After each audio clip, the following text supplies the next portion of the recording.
Ratusan buruh terlibat saling dorong saat aksi unjuk rasa di depan Kompleks Perumahan Pejabat PT Pertamina, Balongan, Kabupaten Indramayu. Aksi para buruh ini merupakan lanjutan setelah tidak adanya kepastian jadwal bipartit untuk menentukan kenaikan upah para buruh dari PT Kilang Pertamina Internasional Refinery Unit 6 Balongan.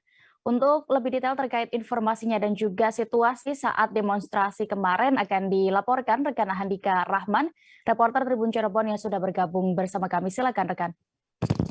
Baik, terima kasih rekan Dea. Selamat siang Tribuners. Dapat kami informasikan ya, ratusan massa buruh yang tergabung dalam Gas Bumi FSB Migas Kasbi berdemo di depan Komplek Perumahan Pejabat PT Pertamina di Kabupaten Indramayu, Jawa Barat pada Selasa 26 Juni 2022. Sejak pagi sekitar pukul 7 waktu Indonesia Barat, para buruh itu sudah berdatangan dan memenuhi jalan menuju akses gerbang masuk perumahan Bumi Patra Indramayu. Dalam orasinya, para buruh menuntut agar jajaran direksi PT Pertamina Internasional atau KPI RU 6 Balongan mau melaksanakan bipartit, sehingga upah para buruh bisa naik sesuai dengan regulasi yang tercantum dalam pasal 90A Undang-Undang Cipta Kerja. Pantauan Tribun Cirebon.com di lokasi, massa buruh tersebut sempat memaksa masuk ke kawasan komplek perumahan. Mereka bahkan terlibat mendorong pagar gerbang masuk perumahan tersebut. Beruntung koordinator aksi bisa menenangkan massa buruh sehingga tidak sampai terjadi kericuhan. Di sisi lain, pihak kepolisian pun tampak sigap mengamankan jalannya aksi demonstrasi tersebut. Menurut keterangan dari koordinator aksi, Hadi Hariskiandi, para buruh ingin agar kenaikan upah mereka diatur secara bipartit.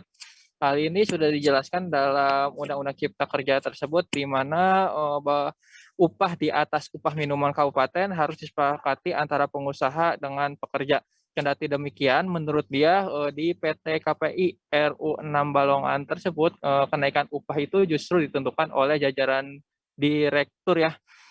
Selain dari tidak dilaksanakannya bipartit, menurut mereka kenaikan upah itu juga tidak merata, di mana ada buruh yang mengalami kenaikan upah dan ada juga buruh yang tidak naik upahnya sama sekali.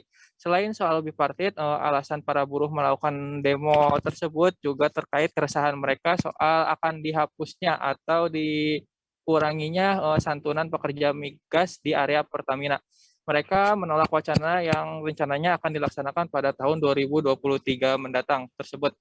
Hal ini berkaitan dengan kesejahteraan mereka. Jadi karena adanya wacana tersebut, mereka menilai akan membuat penghasilan mereka menurun.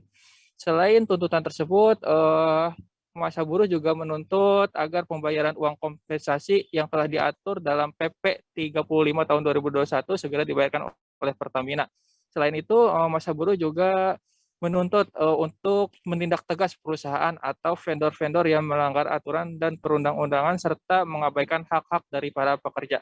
Demikian laporan langsung dari Handika Rahman di Kabupaten Indramayu, Jawa Barat ya. Baik, Tribuners, rekan Handika juga sudah mendapatkan keterangan dari koordinator aksi Hadi Hariskiandi. Berikut keterangannya. Aksi hari ini, pertama kita menuntut agar dilakukan bipartit karena di Undang-Undang Cipta Kerja pasal 90A bahwa di situ dijelaskan kenaikan upah di atas upah minimum kabupaten ditentukan berdasarkan bipartit, gitu kan.